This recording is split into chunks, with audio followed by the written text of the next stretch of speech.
Good morning or afternoon, as the case may be. Now that you've completed the reading check, it's time to work on the material for Friday Night Lights today. And of course, we are focusing once again on the three claims of rhetoric. We've gone through quite extensively pathos. You folks are pretty comfortable with that. We've somewhat gone through ethos, and we still need some reinforcement on that concept. But before we get to reinforcement of ethos, I'd like to complete the set and talk today about logos. So if you're getting your notes ready, make sure that you get those notes all set to where you're talking about those three claims. When we're talking about logos, we're talking about a claim that is easier than ethos to understand, and probably just about as easy as pathos to understand, but still, let me explain it pretty clearly. When you're talking about logos, you're talking about what the author is trying to prove.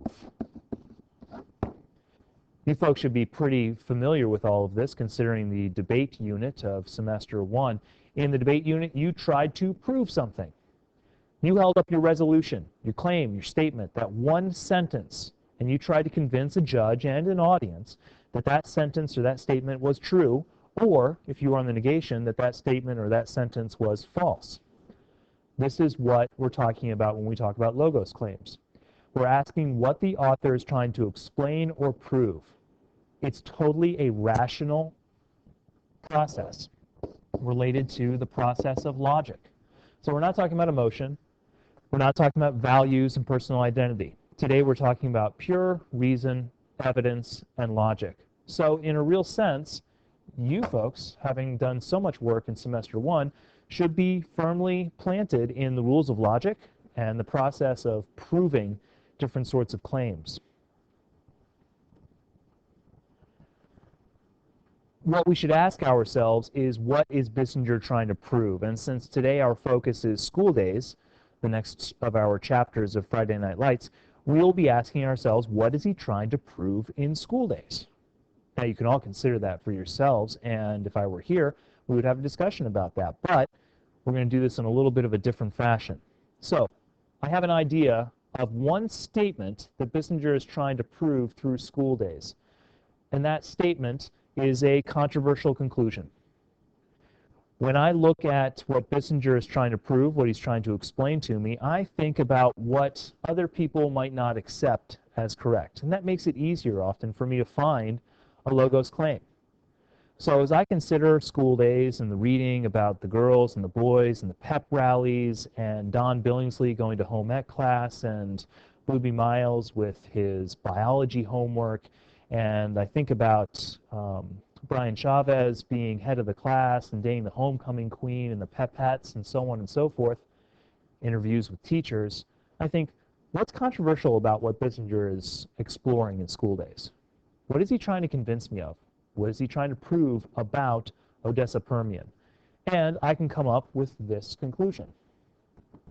In Friday Night Lights, H.G. Bissinger argues that all students at Permian High School face sexual discrimination. That means that they face discrimination based upon their gender. So the girls are expected to act like girls and the boys are expected to act like boys. This is a controversial claim. Not all schools operate in this way, even though many in the United States do. So I'm trying to say that Bissinger wants to prove this in school days. He's trying to leave you, the reader, with the sense that students at Permian face sexual discrimination, just as they face racial discrimination and so on. So let's take a look at what I've written up there. And you should probably write this down in your notes, because it's a prime example of a logos claim within Friday Night Lights.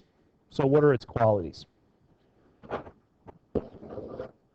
Argues is an excellent verb to use when we're talking about what the author is trying to prove. So if you are talking about Bissinger trying to do something, you might be talking about him arguing, you might be talking about him explaining, you might be talking about him convincing the audience of something. You might be focusing on some verb that explains how he is trying to persuade the audience of something. In this case, we have the content.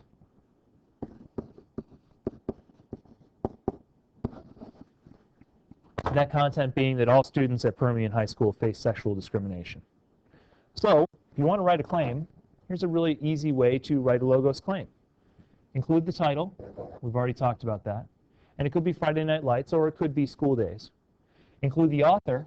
We've talked about that previously as well.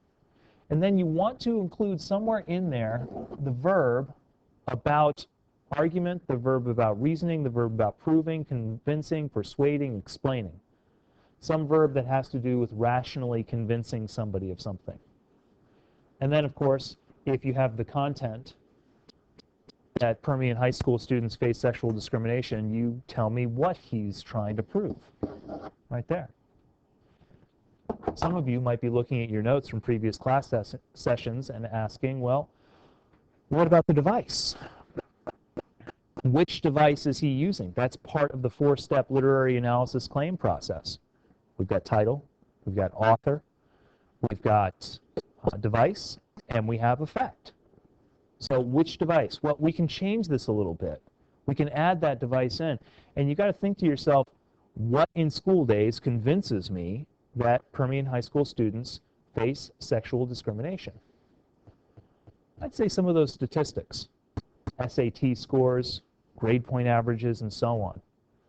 So when I add that, look at where my claim is. In Friday Night Lights, there's my title, H.G. Bissinger, there's my author, uses statistics, there's my device, to argue, and I've included that powerful reasoning verb, that all students at Permian High School face sexual discrimination. There is number 4. It is my effect. So once again, I have all 4 parts of a literary analysis claim. Start with the title, give the author, give a device, and then give an effect. And I have it. So what I've done is tried to think about during school days what Bissinger wants me to believe is true. And a number of statements might qualify for that. But in this case, I think it's really controversial, and I think it's very easy to see the sexual discrimination at Odessa Permian. But at this point, you might want to pause, think about that for a moment, about the entire book. Because here's the group activity that I'd like you to work on. Your substitute teacher will divide you into groups in just a moment. And you can pause this video with this frame on the screen so you can understand the group activity. But let me explain exactly what you're doing and what you should finish before the end of the class period.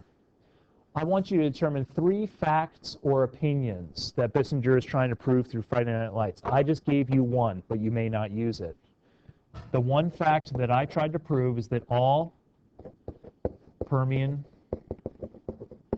students face sexual discrimination. I want something like that. That would be step 1. Give me one of those. And you may address any chapter. It does not have to be in school days. It can be anywhere. I want 3 of them. So give me one of these, and then another, and then another. And then I need evidence. Evidence. Evidence. Show me where he's trying to convince you of that. And of course, for all evidence, just as we've been doing before, I want you to cite, and you can either quote or paraphrase. So by the end of the class period, you and your group have given me 3 different facts or opinions, just like this first one up here, that you believe Bissinger is trying to convince us of through Friday Night Lights.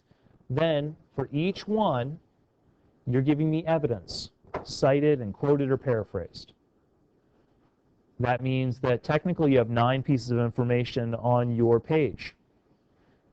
3 facts or opinions and 6 pieces of evidence. Make sure that you've written all group members' names at the top of this page. and turn it in by the end of the class period. You should be using your books, of course, and if you have questions about this, you can ask me during the debriefing that we will do in class. And that is all.